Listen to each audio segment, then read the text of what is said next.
in the vast expanse of the American Southwest, where the desert wind carries whispers of ancient stories, and the mountains stand as silent witnesses to centuries of struggle. A tale of love and redemption is about to unfold. Picture this: a man haunted by his past, living in self-imposed exile, believing his hands are too stained with blood to ever touch something pure again.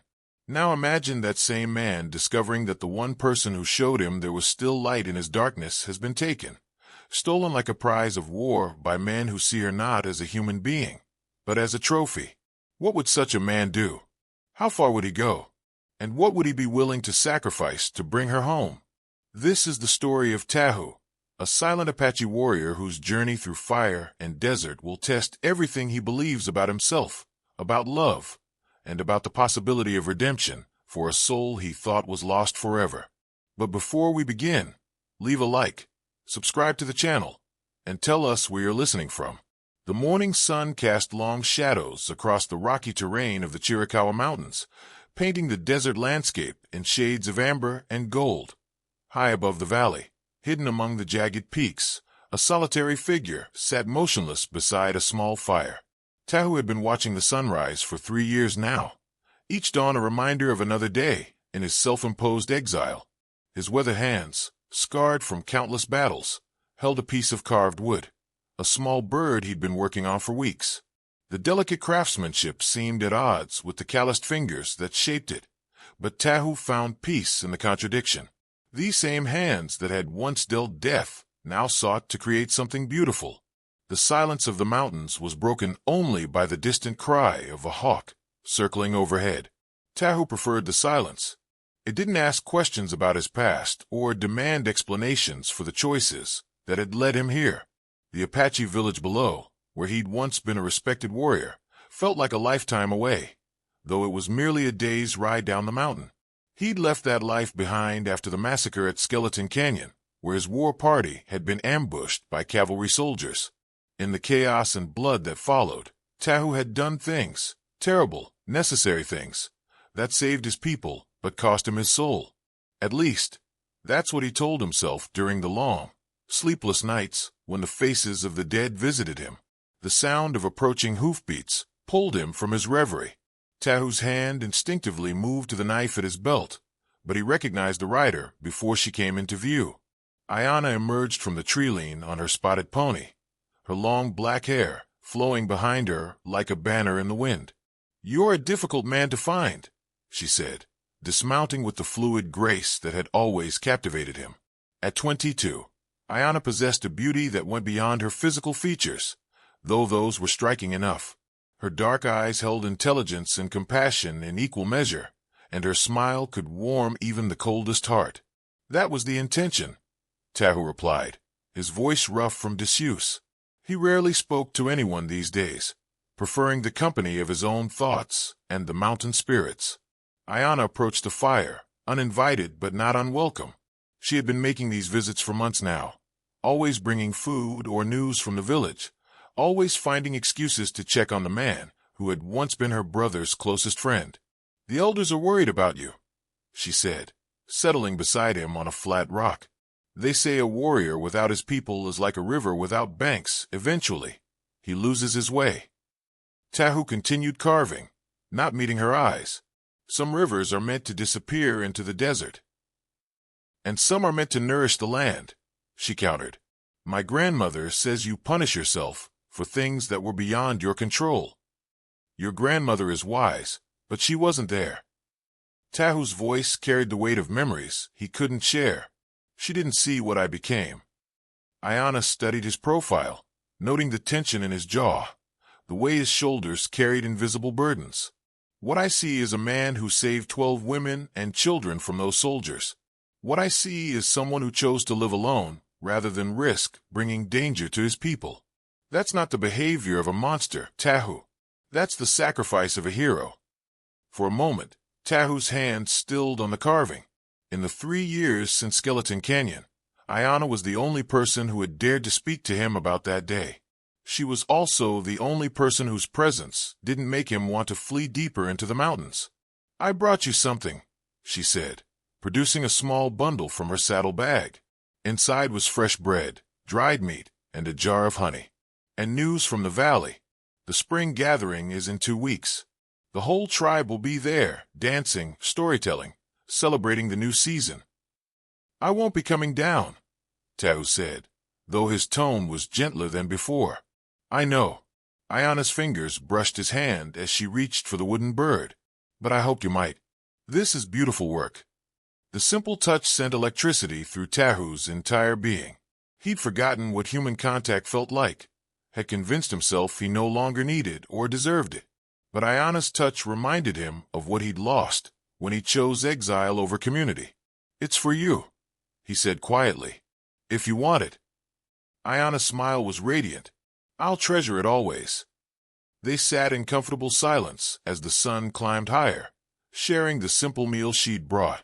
For a few precious hours, Tahu allowed himself to imagine a different life, one where he hadn't been forced to become a killer, where he was worthy of the woman beside him, where love might be possible.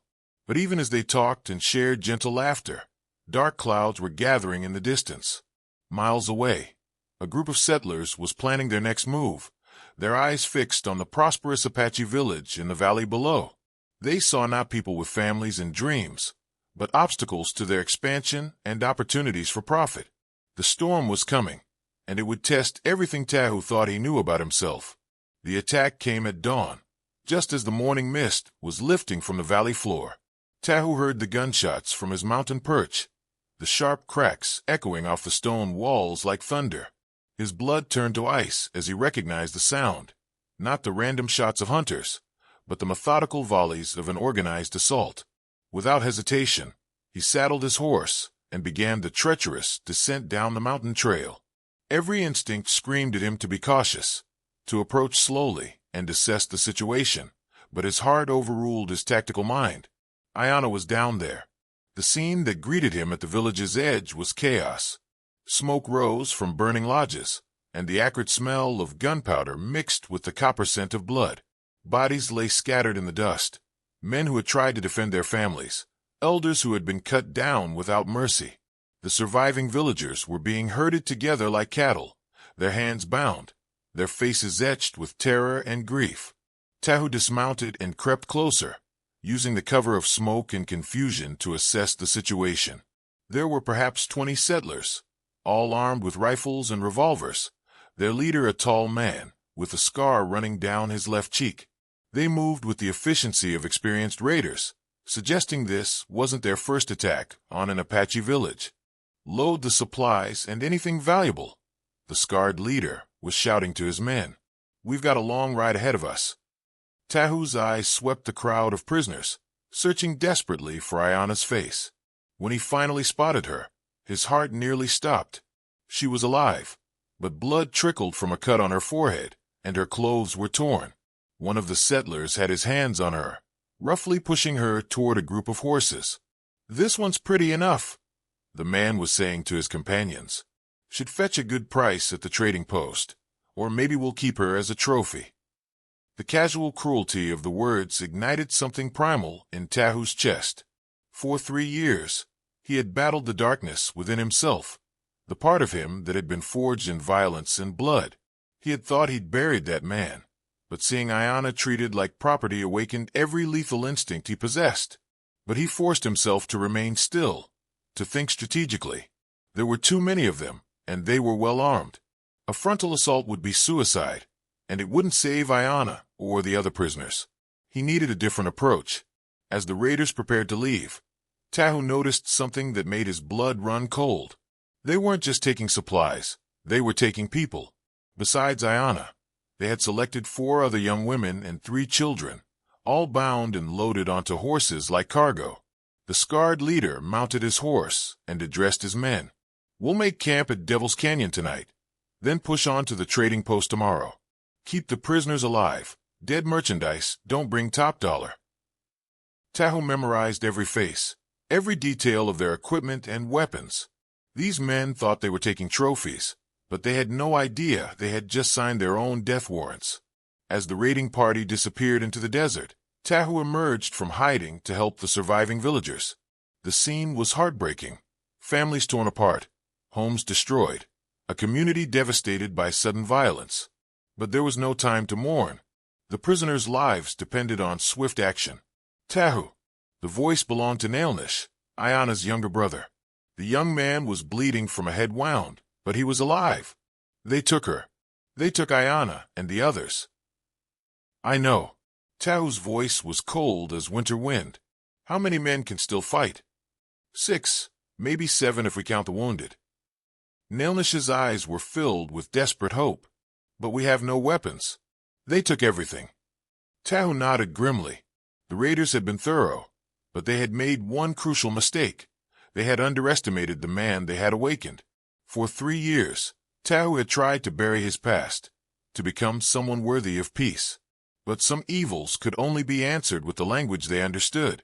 There's a cache of weapons in the sacred cave, Tahu said, referring to a hidden armory known only to the tribe's warriors. Gather whoever can ride. We leave within the hour. As the survivors scrambled to prepare for pursuit, Tahu climbed to a rocky outcropping that offered a view of the desert. Somewhere out there, Aiyana was being carried further from safety with each passing moment. The thought of her suffering, of her fear, threatened to drive him mad with rage. But rage without purpose was useless. He had learned that lesson in blood and pain. Now, he would channel that fury into something more dangerous, cold, calculating vengeance. The men who had taken Aiyana thought they were beyond retribution, safe in their numbers and superior firepower. They were about to learn how wrong they were. The sun was setting as Tahu and his small band of warriors set out into the desert. Behind them, the smoke from their burning village rose like a funeral pyre. Ahead lay a journey that would test every skill Tahu had learned as a warrior and every limit he had placed on his own capacity for violence. But for Aiyana, he would become the very thing he had spent 3 years trying to escape. For her, he would ride through hell itself. The desert at night was a different world from the scorching furnace of day. Under the star-filled sky, the sand radiated a gentle warmth, while the air carried a coolness that offered relief from the sun's brutal assault. Tahu led his small band of warriors through this nocturnal landscape, following the trail left by the raiders with the skill of a man born to read the desert's secrets. Every hoofprint, every broken branch, every scattered stone told him a story. The raiders were pushing hard, confident in their head start and superior numbers. They had no idea they were being followed by men who knew this land like the lines on their own hands. "They're moving toward Devil's Canyon," whispered Nailnish, who rode beside Tahu. "Why would they stop there instead of pushing straight to the trading post?"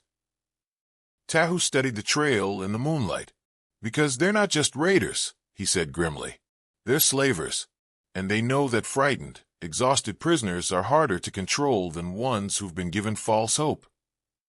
The thought of Aiyana spending even one night in the hands of these men made his jaw clench with barely contained fury. But he forced himself to remain calm, to think tactically. Emotion was a luxury he couldn't afford, not when lives hung in the balance.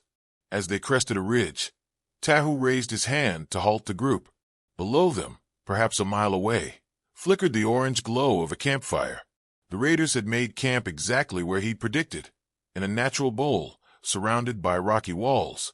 It was a defensible position, but it also had one crucial weakness. There was only one way in or out. 6 men on the perimeter, Tahu observed, studying the camp through the darkness.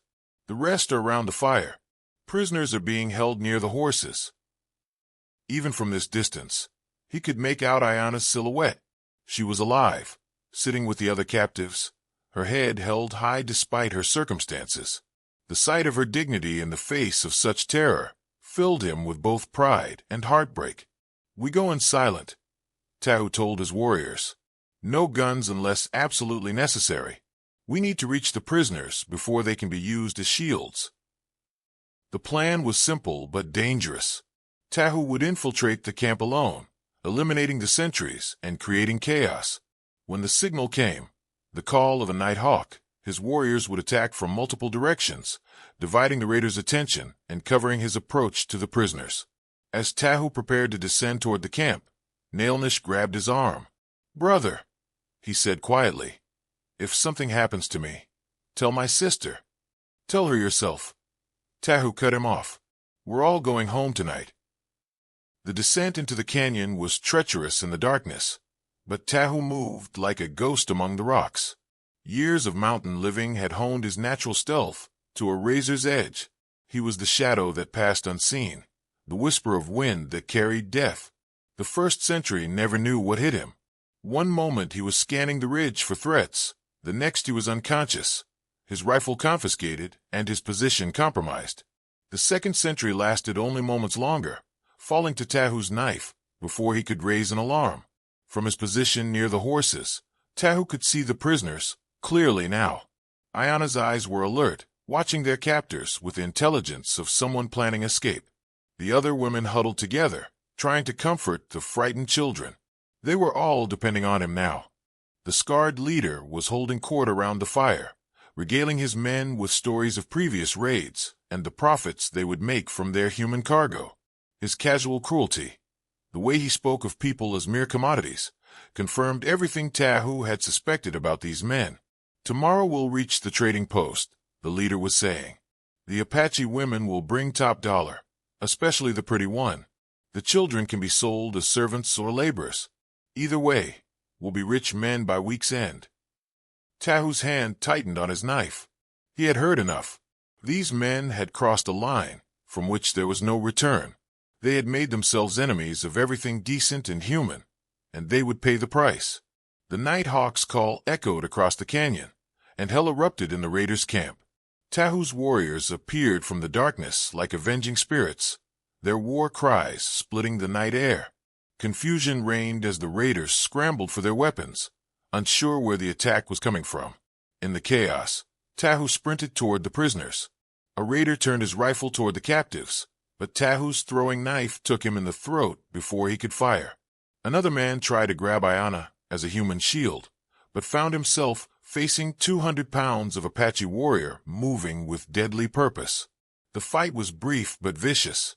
The raiders, for all their cruelty, were not prepared for the fury of men fighting to protect their families.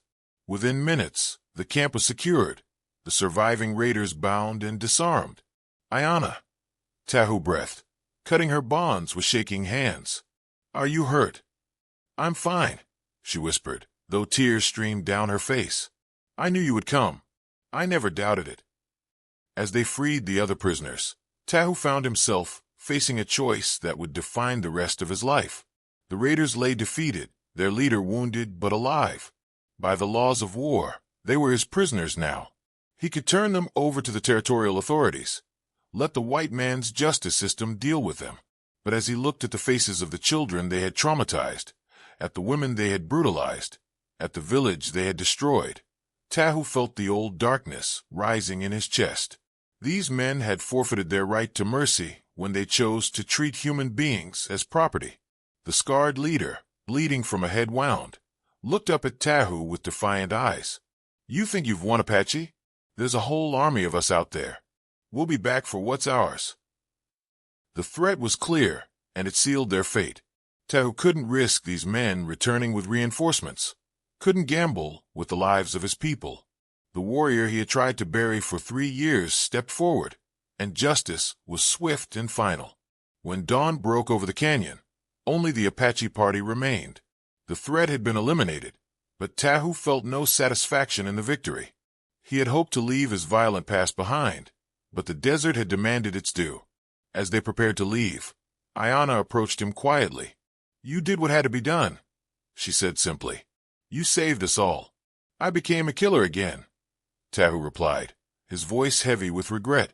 "After all these years trying to change, I'm still the same man who—" "No," Aiyana interrupted, placing her hand over his heart. "You're not the same man. The man who did this yesterday would have killed them all without thought. But you gave them a chance to surrender, a chance to choose differently. They chose violence, and you responded with justice. There's a difference." As they rode back toward the village, Tahu found himself carrying a different burden than before. The weight of necessary violence still pressed on his shoulders, but it was tempered now by something he had thought lost forever, the possibility of redemption through love. The journey back to the village took 2 days, traveling slowly to accommodate the exhausted prisoners and wounded warriors. During those long hours under the desert sun, Tahu found himself walking beside Aiyana's horse, their conversation flowing as naturally as water finding its course. "I used to dream about leaving this place," she told him as they paused to rest in the shade of an ancient saguaro cactus, seeing the great cities, the ocean, the mountains covered in snow. "But when those men took me, all I could think about was home, about the people I loved and might never see again." Tahu nodded, understanding the sentiment more than she knew. Distance has a way of showing us what truly matters.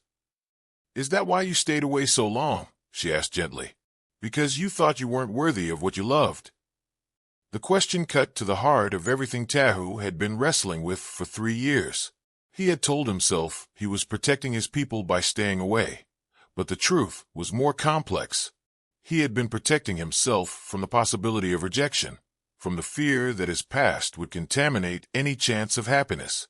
"I was afraid," he admitted, "afraid that if people saw the real me, the man who could kill without hesitation, they would turn away in horror." Aiyana was quiet for a moment, then reached up to touch the scars on his hand. "These scars tell a story," she said. "Some chapters are dark, some are painful, but they're all part of who you are. The man who saved me yesterday, who risked everything for people he cared about, that's the real you too." As they crested the final ridge before the village, Tahu felt a weight lifting from his shoulders. The settlement below was already showing signs of renewal. New lodges were being constructed, families were reuniting, and the sound of children's laughter carried on the wind. Life, as it always did, was finding a way to continue. The homecoming was bittersweet. There was joy in the reunions, tears of relief as families were made whole again, but also grief for those who had been lost. The village would rebuild, but it would never be exactly the same. Some innocence had been lost, some trust broken.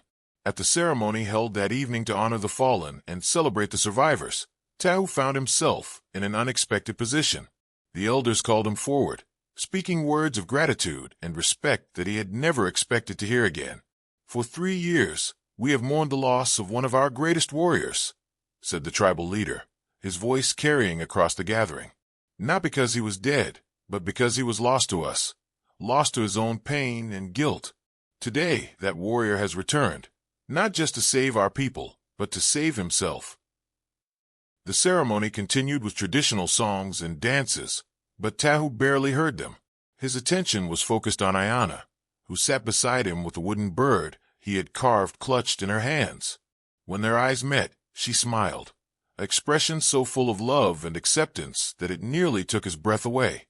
Later, as the celebrations wound down and the village settled into peaceful sleep, Tahu and Aiyana walked together to the edge of the settlement. The night was clear, stars scattered across the sky like diamonds on black velvet. "I have a confession," Aiyana said as they sat on a fallen log overlooking the valley. "I didn't just happen to find you on the mountain all those times. I was looking for you, hoping to bring you home." Tahu smiled, the first genuine smile he had worn in years. "I know. I also know that I was hoping you would find me." "So what happens now?" she asked. "Will you stay in the village, or will you return to your mountain?" Tahu considered the question seriously. The mountain had been his sanctuary, his place of exile and reflection, but it had also been his prison, a place where he had hidden from life rather than living it. The events of the past few days had shown him that running from his past was not the same as overcoming it. "I think," he said slowly, "that I've spent enough time running from who I am. Maybe it's time to figure out who I want to become." Aiyana leaned against his shoulder, her warmth and presence grounding him in the present moment. "And who do you want to become?" "A man worthy of the woman sitting beside me," he replied without hesitation. "A protector of his people, a force for good in a world that has too much darkness. Someone who uses his skills to build rather than destroy." "That sounds like the man I fell in love with," she said softly. The words hung in the air between them, precious and fragile as morning dew. Tahu turned to face her, seeing in her eyes the future he had never dared to imagine. A future where love was possible, where redemption was real, where the past did not have to define the present. "I love you too," he said, the words feeling strange and wonderful on his tongue. I think I have for a long time, but I was too afraid to admit it. Their kiss was soft and sweet, a promise of new beginnings and shared tomorrows. When they finally pulled apart, both were smiling through tears of joy and relief. In the months that followed, Tahu and Aiyana were married in a ceremony that brought together the entire tribe. He took on the role of war chief, using his experience and tactical knowledge to train the young warriors and develop new strategies for protecting the village. But more importantly, he became a symbol of hope, proof that even the darkest past could be overcome with love and determination. The village prospered under his protection, but it was his relationship with Aiyana that truly transformed him. She taught him to see himself through her eyes, to understand that strength could be gentle, that a warrior's greatest victory was not on the battlefield, but in the quiet moments of everyday life. Years later, as Tahu sat watching his children play in the same valley where he had once hidden in exile, he marveled at the journey that had brought him to this moment. The scars on his hands were still there, reminders of the darkness he had once carried, but they no longer defined him. He was a husband, a father, a protector, and a man who had found his way home. The desert wind carried the laughter of his family, the sounds of a thriving community, and the whispered promise of redemption fulfilled. Tahu smiled, closed his eyes, and let the peace of the moment wash over him like a benediction. Some stories end with the hero riding off into the sunset, but the greatest stories end with the hero discovering that home was worth fighting for all along. In the heart of the American Southwest, where the desert meets the mountains and the sky stretches endlessly overhead, one man's journey from darkness to light became a testament to the power of love to transform even the most broken soul. The Apache warrior who had once thought himself beyond redemption had found his way back to the light, guided by the love of a woman who saw not the killer he had been, but the man he was destined to become. And in that transformation, both he and everyone around him discovered that sometimes the greatest courage is not in the fighting, but in the choosing to love and be loved in return. If you like this story, leave your opinion in the comments and, of course, leave a like and subscribe. Turn on the notification bell so you don't miss any videos. Big hug and see you soon.